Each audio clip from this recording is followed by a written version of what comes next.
ka na bang manood at makinig?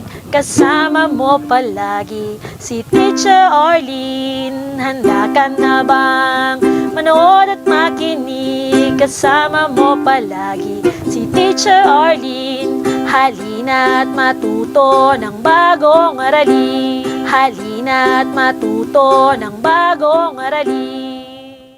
Hi kids! Teacher Eileen is here and welcome to our YouTube channel, Teacher Eileen. Nakasubscribe ka na ba? Kung hindi pa, please do like, share and subscribe and hit the notification bell para lagi kang updated sa lahat ng videos na ina-upload ko para sa iyo. I-share na rin ito sa iyong mga kamag-aral sa baitang isa. Welcome sa ating araling panlipunan for grade 1. Tayo ay nasa week 2, quarter 1. Umpisahan na natin. Para sa ating panimula, tayo ay magbalik-aral. Bakit mahalaga na alam mo ang mga impormasyon tungkol sa iyong sarili? Tulad ng iyong pangalan, kaarawan, edad, pangalan ng iyong mga magulang, tirahan at paaralan.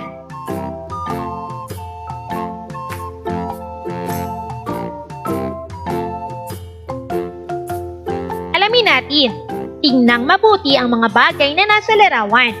Ano-ano ang nakalarawan sa loob ng kahon? Kailangan mo ba ang mga ito?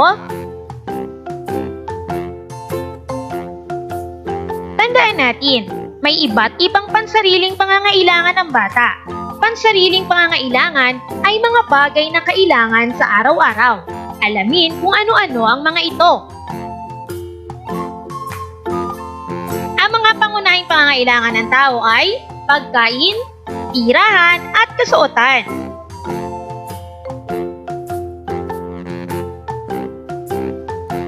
Kailangan mo ng pagkain upang mabuhay.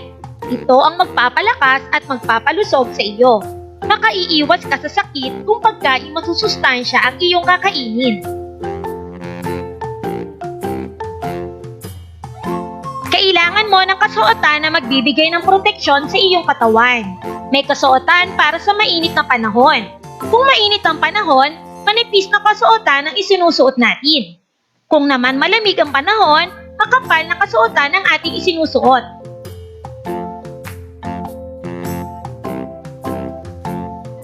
Mayroon tayong isinusuot na damit pang-eskwela. Mayroon din tayong damit pang-bahay. Mayroon din tayong damit na panglakad o pang-alis. Iniaakma ang kasuotan batay sa uri ng gawain. Iniaangkop din ito ayon sa okasyon. Kailangan mo ang tirahan. Ito ang masisilungan mo sa panahon ng tagulan. Kailangang manatili sa loob ng bahay kapag bumabagyo. Ito rin ang iyong proteksyon sa matinding init ng araw. Bukod sa pagkain, damit at tirahan, mayroon pa tayong ibang pangangailangan. Ano-ano ang mga ito? Tingnan natin ang nasa loob ng kahon. Kailangan ng mga gamit na panlinis ng katawan. Ano-ano ito? Maging masinop sa paggamit ng pulbos, toothpaste, sabon, shampoo, at iba pang gamit na panlinis ng katawan. Huwag aaksayahin ang mga ito. Kailangan nyo rin ng gamit pampaaralan. Dapat pangalagaan ang mga kagamitang pampaaralan. Gamitin ng wasto ang mga ito. Kailangan mo rin ng gamot. Ito ang magbibigay lunas sa iyong karamdaman. Kailangan mo rin ng bitamina. Pinalalakas nito ang iyong resistensya laban sa sakit. Higit sa lahat, kailangan mo ng pagmamahal at pangangalaga ng iyong mga magulang. Tandaan mo, ang mga pansariling pangangailangan ng bata ay pagkain, damit at tirahan. May iba pang pangangailangang pansarili ang bata gaya ng mga gamit na panlinis ng katawan, mga gamit pampaaralan at gamot at bitamina. Kailangan din ng bata ng pagmamahal at pangangalaga ng kanilang pamilya. Okay, kids, para sa gawain sa pagkatuto bilang isa, piliin at isulat sa kwaderno ang mga bagay na iyong pangangailangan o kailangan sa araw-araw. Okay, so una natin ay sombrero. Kailangan ba natin to, kids? Okay, kahit walang sombrero, pwede tayong mabuhay sa araw-araw. So, hindi natin yan masyadong kailangan. Pagkain, kailangan natin? Siyempre naman, susulat natin dito sa number 1 natin ay pagkain. Okay, number 1. So, lagyan nyo pagkain. Okay, tingnan nyo kung paano magsulat si Teacher Erlyn, ha? Pagkain. Okay, ikalawa, hanap pa tayo dito ng pangunahing pangangailangan natin. Mobile phone. Kahit wala ito, pwede tayong mabuhay. Mga prutas. Kailangan ba natin ng mga prutas? Siyempre naman. So, lagyan natin ng check, no? Pero wag susulatan ng self-learning module. Bawal sulatan. Dito lang tayo sa ating sagutang papel o sa inyong kwaderno. So, number 2 ay mga prutas. Pangunahing pangangailangan. Okay, next. Damit. Pangunahin ba natin tong kailangan? Siyempre naman. Hindi naman tayo pwedeng walang damit, di ba? So, kailangan natin ang damit. Okay? Yan, damit. Next, relo. Kahit walang relo, pwede tayong mabuhay. So, hindi yan pangunahin, no? So, pili pa tayo. Lapis. O ngayon, lalo ngayon sa ating pag-aaral, pangunahing pangangailangan natin yan. Lapis. Okay? Next, meron pa ba? Number 5. Bag. Pangunahin ba yan? Dahil gamit ito sa eskwela, maaaring pangunahing pangangailangan yan. Pero ngayon, pwedeng kahit wala, ano? Kasi nasa bahay lang tayo. Next ay tubig. Tubig is life, mga bata. So, kailangan din natin yan. Tubig. Okay? So, ilan yung nakita nating pangunahing pangangailangan? Meron tayong pagkain, mga prutas, damit, lapis, bag, at tubig. So, ang pinaka-importante dyan ay pagkain at tubig. Alright?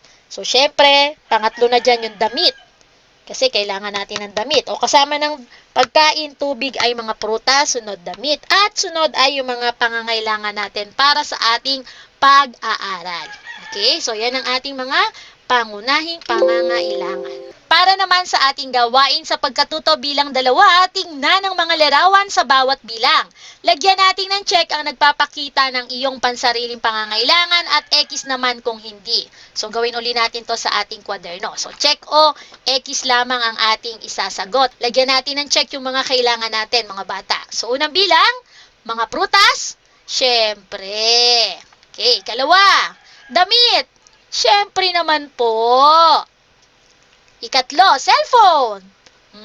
Kahit walang cellphone, mabubuhay tayo. So, X. Number 4, pagkain. Kailangan ba natin to? Siyempre naman po. At 5, napakahalaga rin ng tubig. Alright? So, yan ang ating mga pangangailangan. Para naman sa pagkatuto bilang 3, lagyan ng bilang mula 1, 2, 3, 4, 5 ang naglalarawan ng mga bagay na binibigyang halaga ayon sa pangunahing kailangan. Ang unang halimbawa ay gamitin na gabay. Okay, so lalagyan natin ng bilang kung alin ang pinakamahalaga. So yun ang number 1. Sumunod na pinakamahalaga, yun yung number 2. Sumunod ay 3, 4, at 5. Okay, so tingnan natin tong halimbawa. Mayroon tayong sasakyan, pagkain, pag-aaral, bahay, damit.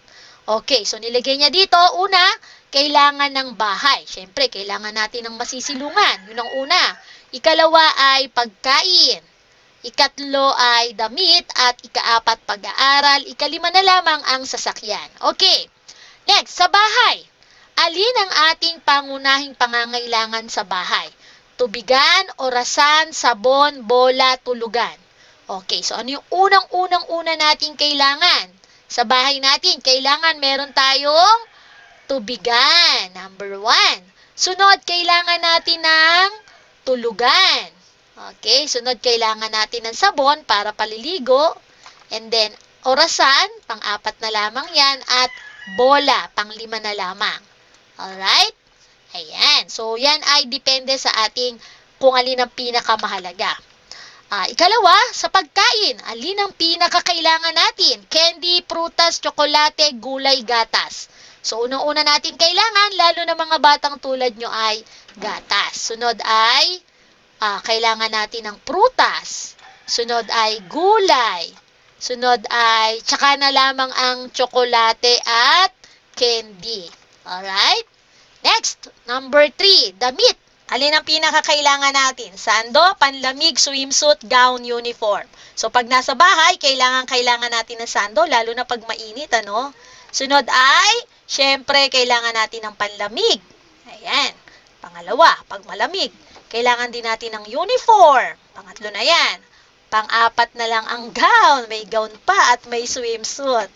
Ayan. So, ang pinaka ay sando. Para pag nasa bahay at binabanas, nakasando lamang tayo. Okay, next. Para sa gawain sa pagkatuto bilang 5, basahin ang sitwasyon sa bawat bilang at sagutin ang tanong.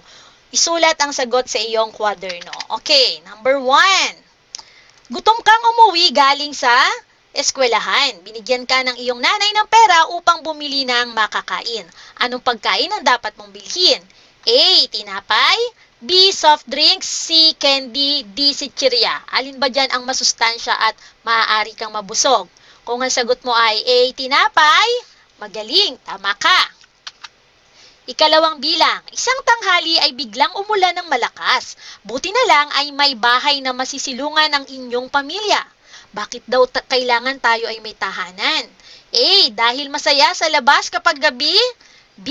Dahil nakakatamad lumabas kapag umuulan. C. Dahil ito ang magsisilbing proteksyon sa anumang unos. Or D. Dahil may ipagmamayabang ka. Okay, so ano yung pinakadahilan? Ba't kailangan natin ng tahanan na masisilungan? Siyempre, letter C. Dahil ito ay magsisilbing proteksyon sa atin. Kung sobrang init sa labas, kung umulan, kung bumabagyo, kailangan mayroon tayong masisilungan. At dyan nagtatapos ang ating aralin mga bata. Tandaan natin, ha? Kailangan nating mag-aral mabuti dahil ito ang susi sa inyong tagumpay. Muli ako si Teacher Arlene. Magkita-kita tayong muli sa susunod pa nating aralin. Bye! Keep safe everyone! Bye for now!